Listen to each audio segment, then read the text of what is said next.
So we are here in Halifax to visit you, Heidi Haigh, a famous writer of a few Leeds United books, and it's very kind of you to invite us to your home, me and Jørn Simmenæs, who's an old friend of you.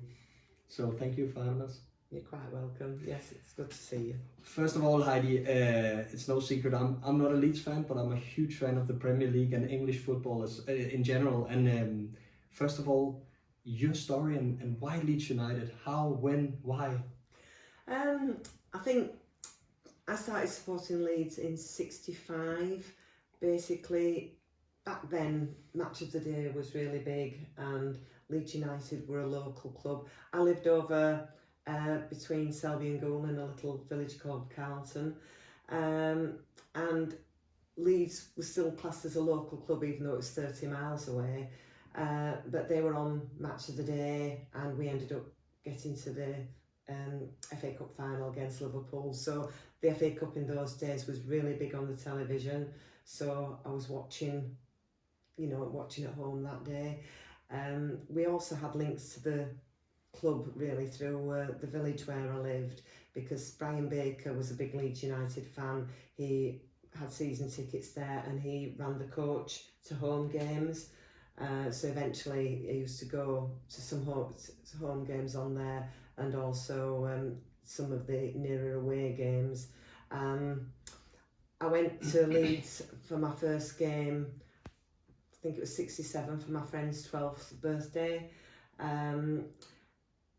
We were in Lowfields. I can't remember the game. I can't remember who we played or scores or anything, but at half time they played a record over the tannoy for my friend Sue's birthday, and our names were read out. So it was like, wow. They've read my name out here.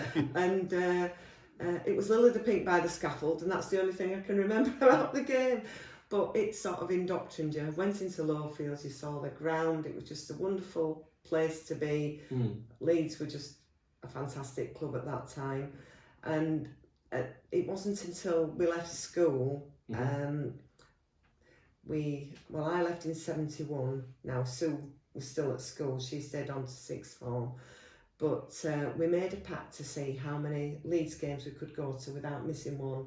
Now, I went 7 seasons without missing a game, home and away and abroad. Well, I think apart from Weep Estosia, I couldn't go because that was 2 weeks after Zurich. But I just went to every game, and it's like a drug.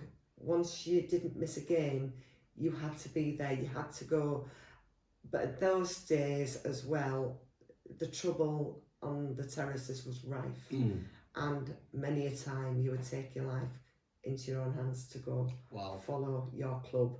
And effectively my first book, Follow Me in Leeds United, is based on a diary I kept in the 70s, and it's really there, warts and all, and it tells all the things that happened to you just trying to follow your team. And it's actually quite scary reading it again, because you didn't realise, well, you did realise at the time how bad it was, but you tend to forget how bad it was.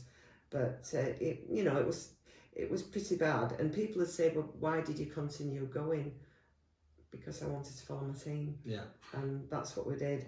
In the 80s, I had another 7 years of not missing a game, home and away, when I ran the Selby branch of the Leeds United Supporters Club. Do you know how many games all in all you've been to? No, because somebody asked me that this last week, and I said I don't know. Okay. I mean, there's very, very few home games I've missed in that 50-year period. Very, very few. I don't think it's even on one hand. Only one when I ended up having an operation, but I'm positive I've been to really everyone's sort of home. Aways were different. When I had my first 2 children, I had a few years away from it, but then, I mean, once I started running Halifax branch, but I'd already been going to away games again before that. That got me back into that. Then when I had my last children, I had a few years away from the away games again, but then once I wrote my first book, I had to get back to them, and once you're back there, you don't want to miss them again. It's still there. Brilliant. So the loyalty's always there, and it's even when things have been bad on the football pitch, it's the fans that have got you through, because you've made such such good friends over the years, and the camaraderie between everybody is just second to none, and it's those fans what make the club what they are today to me. And you're back in going to away games on a regular basis, I know, because I saw the pictures from Old Trafford the other day, with you being there and taking pictures and uploading them afterwards. So, do you embrace the away culture today more than back then? You said it was a bit dangerous going and following your team out in Europe and just in general. Do you like it more today, the way to go to away games? I think the thing was, back in the 70s, I was privileged to see the best team ever play. And Billy Bremner was my hero and always will be. He instilled in me the love and loyalty of supporting my club. But it was different back then in the sense that you were watching fantastic football on the pitch. I mean, we've had some great years under Bielsa. And then things have deteriorated again now with just the sacking of Marsh. But what goes on nowadays is it's still the people. It's the people who you only see them at the football, and you have a good day out regardless of what goes on. I love the fact that you can go, and most places you have very, very little trouble now. You can go wear your colours. I go wearing, I'm like a Christmas tree still really, but back then we used to wear our colours, but then more often than not it's to hide them, and then it got so bad on the terraces you got that you didn't dare wear them. You'd have a scarf stuffed around you or something like that. I mean, in fact, it nearly got us into trouble at Old Trafford one year because I'd got a rag, I call it a rag, round my wrist, because when we went first, I can remember when we went in 74, I think it was, when we won 2-0, and me and Sue seemed to be the only ones without any colours on, and you felt like you stood out like such a sore thumb, and of course you're incognito in those days. But we'd gone, I think, it was the following year, I think, we thought, right, we can't not have any colours on, so put this rag round his wrist, and we were going towards the ground, and all of a sudden this fan pulled up and they shouted, "Get him!" And we thought, oh my God, and then like, oh, the Leeds! Oh, talk about the relief, it was just, but, and people tap you on the back and say, you're not going to get away with this, and you just thought, oh, somebody spotted us. So it was very scary times, but, you can laugh at things now. Back at the time, it wasn't, you couldn't laugh at it. It was really, really bad. But I think, apart from getting beaten up at Doncaster Rovers in a friendly, lovely friendly, by 8 girls, I was very, very lucky to escape anything really happening to me. But because you went everywhere, you ended up in the thick of it. Trouble followed you around. The lads were the ones who ended up with the injuries most of the time, but you were absolutely scared out of your wits. And, yes, you look back at it and think, why did you put yourself in that situation? And again, it comes down to wanting to support your team. The love for your team, yeah.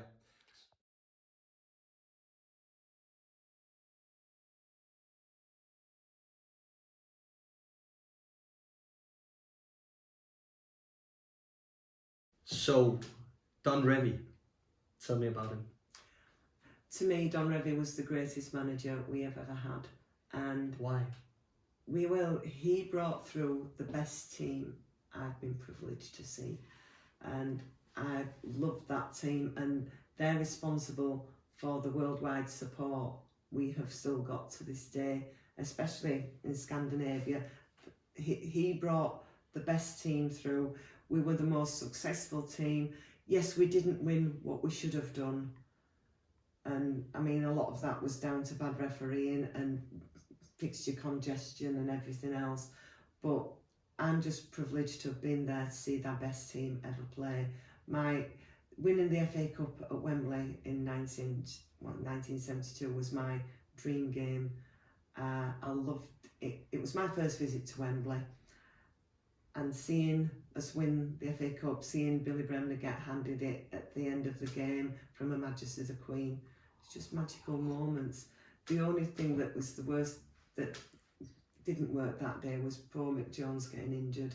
But we were a fantastic team. We played some fantastic football. And yes, people go on about dirty Leeds, but you gave it back. You know, I mean, you had Tommy Smith at Liverpool. You had, can't think, Ron Harris was at Chelsea. There was loads and loads of hard players. A lot of them dirty as such. So it was a different game back then. But it was a man's game, Yeah, and none of this rolling about. Oh, somebody's kicked me. You just got on with it. But the thing is, other teams, if they dished it out, we'd give them it back. So we were no different to anybody else. But we put in some fantastic displays of football, and you know, seeing as Hammer, what it was, Southampton 7-0. That was the best game you could say of total football that we played. It was just absolutely beautiful to see on the pitch. And of course, you wrote a few books on Leeds United. How many exactly? I've written eight Leeds United books. And one of the latest, if not the latest, the one about Marcelo Bielsa. Well, that was I did that one I think after the best. I'm just trying to think. 2018-19 was that when Leeds are going to the Premier League was the after, so that was the first one I did, because he just brought. Because that was the question in terms of, you know, we spoke about Don Revie. How do you place Marcelo Bielsa in that order of Bielsa's status for Leeds United? I felt that he was going to emulate Don Revie and bring back those good times to Leeds. There was just something about him with his dossiers and everything else, because I didn't know anything about him at first, but I did some research and I actually liked what I saw. And it was the demeanour of the man. He was such an humble, honest person, and you saw the impact he had on the city, the club, the fans as a whole, and it just brought those times back to Leeds that I really wanted to see. And I think that's why I felt if he could emulate Don Revie in any way, then we were heading for good times. And realistically, we were heading that way until they decided to sack him. And yes, we had some bad results, but we were down to horrendous injuries, and also we were down to the bare bones as a squad. And I really felt once our players started coming back, we'd be fine. I didn't think we'd get relegated at all under him. You know, that might have changed near the end of the season, but I honestly thought we were staying up with him. And when they sacked him, it was the worst thing they could have done in my eyes, because we've now gone and thrown away what we were building, and we've got to start again, and that's the thing. And you know, we were no better for doing that. We should have stuck with what we were trying to build as a club and a team. And I sense in you that the importance in today's football, which is very, in some areas, very distant from the fans in certain clubs, it's very important to have a human touch on things and a guy in charge who gets it. And that's the thing with Bielsa, isn't it? He got Leeds. That's the thing. He actually understood us Leeds fans. He knew what being Leeds was all about, but yet I feel we had that mutual respect, that it just understood us, whereas I don't feel the powers that be understand that link. They haven't got that with us. They never will have. And you know, I do say that it was Janssen who actually brought the club and the fans, the team and the fans back together, because it was them and us for quite a long time. And it was one game and he was getting to the cop, come on. And that's when we started building the respect back with the team. And you know, they didn't really want to interact with you, whereas then it started that bond again, and we were united again. And that's what Bielsa brought as well. It brought a big united feeling back to the club, the team, the fans, everything. And that was the bigger picture. And that's what I wanted to see. He brought the values back I wanted to see in Leeds. The honesty back in a team, not throwing themselves on the floor, get up, get on with it, and played some fantastic football. Yeah, a very fair man, as we saw in a big rivalry against Aston Villa in the Championship, where fair play and the fair values was always coming first when he gave them that goal. So a very honest character. But you told me a story that says a lot about Marcelo Bielsa and his human touch before we went on here with him calling you. Wasn't that right? Yeah. Well, before that, I'd just say that that's the one time with Villa I didn't agree with him. He should never ever have done that. And he realised afterwards, he held his hands up and realised, because they were just cheating, and the fact that they attacked, clipped and got away with it, and that was no good. Yes, I know that with Bamford happened, but there you go. But at the end of the day, that was that. But yeah, I was at the Trust exhibition, and Sticks was there, and I just said to him, I said, so do you think Marcelo would like a copy of my Marcelo Bielsa's Leeds United book? And he said, oh yeah, of course he will. So I signed it, sent it off with him, and then next day Sticks rang me to just say, yeah, you know, Marcelo says thank you very much for the book. And I thought, that's lovely to hear. But then the next day my phone rang, and it was actually Marcelo Bielsa himself thanking me personally for sending him the book. And I mean, how many people would actually take the time out to do that personally? And someone as big as Marcelo. And then I was arranged to meet him at Elland Road, and I just got a big hug, some photos, and it was just wonderful. It just shows what sort of a man he was. And like I say, those are my values, the values of what I want to see with my club. Yeah. And that's what hurts so much, that we threw that away.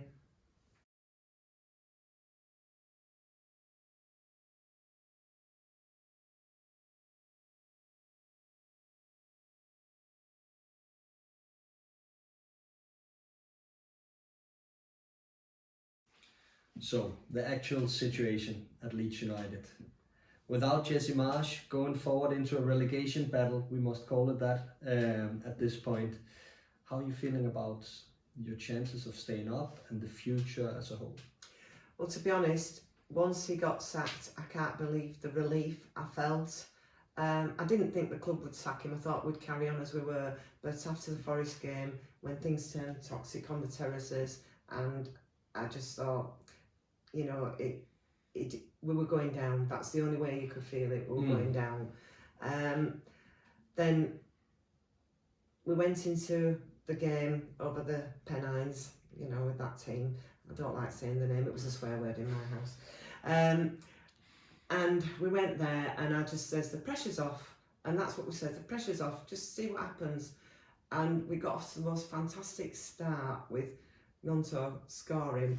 And you know, I haven't danced for joy, even though I've taken photos for a long time, but I was literally dancing for joy that night. And even going 2 goals up, I still felt we held, you know, we showed we're a good team. We can do it with the right person in charge.